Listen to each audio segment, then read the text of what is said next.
അസ്സലാമു അലൈക്കും വറഹ്മത്തുള്ളാഹി വബറകാതുഹു. ഹദീസ് ക്ലാസ് 1392. ബഹുമാനപ്പെട്ട ഇമാം തുർമുദി റളിയല്ലാഹു അൻഹു റിപ്പോർട്ട് ചെയ്യുന്ന ഹദീസ്. അൻ സുഫിയാൻ ഇബ്നു അബ്ദുല്ലാഹി സഖഫി റളിയല്ലാഹു അൻഹു ഖാൽ.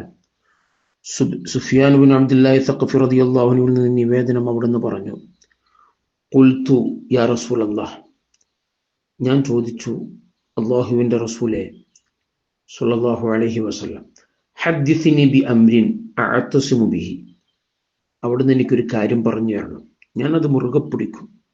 എൻ്റെ വിജയത്തിനാവശ്യമായ, എനിക്ക് രക്ഷപ്പെടാനുള്ള ഒരു കാര്യം അവിടുന്ന് എനിക്ക് പറഞ്ഞു തരണം, ഞാനത് മുറുകെ പിടിക്കും.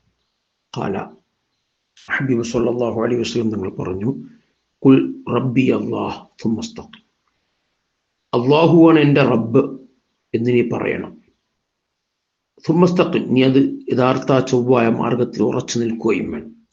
അള്ളാഹുവിൻ്റെ തൗഹീദ് അത് അംഗീകരിക്കുകയും അതോടുകൂടെ അള്ളാഹുവിന് ഇബാദത്ത് ചെയ്യുകയും ആ യഥാർത്ഥ റൂട്ടിൽ ഉറച്ചു നിൽക്കുക.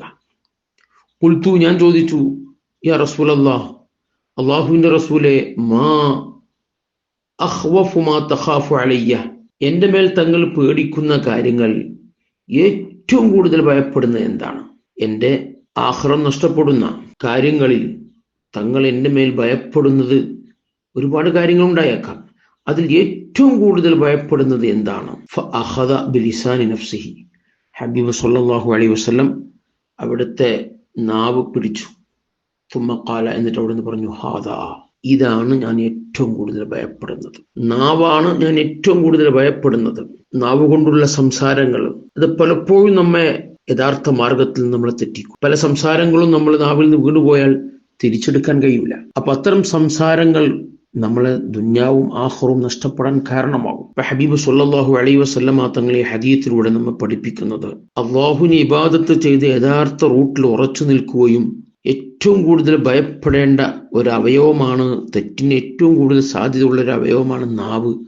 ആ നാവിനെ നിയന്ത്രിക്കണം.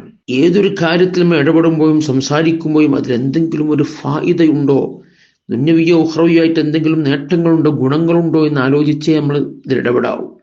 എല്ലാറ്റിലും ഇടപെട്ട് നമ്മൾ നാവിട്ടടിക്കരുത്.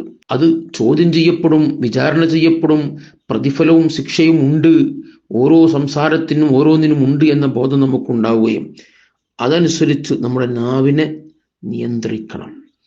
വേണ്ടടുത്ത് മാത്രം ഉപയോഗപ്പെടുത്തണം, അതല്ലെങ്കിൽ മിണ്ടാതിരിക്കണം. അല്ലാഹു തആല ആ രൂപത്തിൽ എല്ലാ അവയവങ്ങളെയും പ്രത്യേകിച്ച് നാവിനെ തെറ്റുകളിൽ നിന്ന് സൂക്ഷിച്ച് ജീവിക്കാൻ അല്ലാഹു തൗഫീഖ് നൽകട്ടെ.